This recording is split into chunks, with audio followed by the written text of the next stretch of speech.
तनी तना निहोरा भीड़ तनी सती राजा भरली गोरा काहे करावा तनी तना निहोरा भीड़ तनी सती राजा भरली गोरा काहे बुझे नी नाय करे जमू के तना मन करेला काहे बुझे नी नाय करे जमू के तना मन करेला रौरा जाने नी राजा भाती भतार से न मन भरेला रौरा जाने नी हमार भाती भतार से न मन भरेला भाती भतार से मन भरेला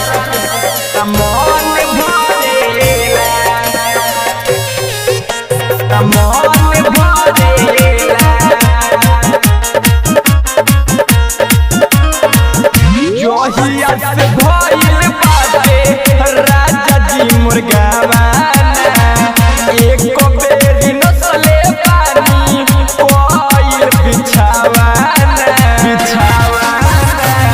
जोहिया से भइल बाटे राजा जी मुर्गावाना एक बेरी नसले पानी कोइल बिछावाना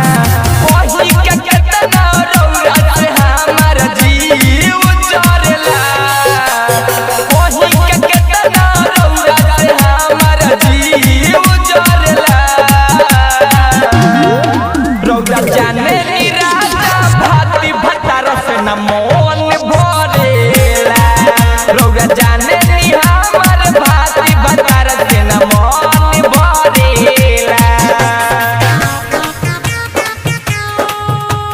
भाती भतार से मन भरेला मन भरेला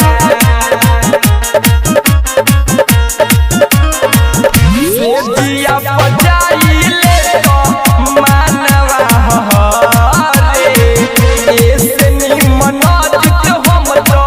रहती नहीं हरे जिया बजाइले तो मानवा हरे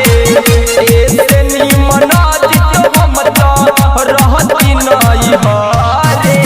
पारे नीरज पिया ऐसन उनकर मन करेला बारे नीरज पिया ऐसन उनकर मन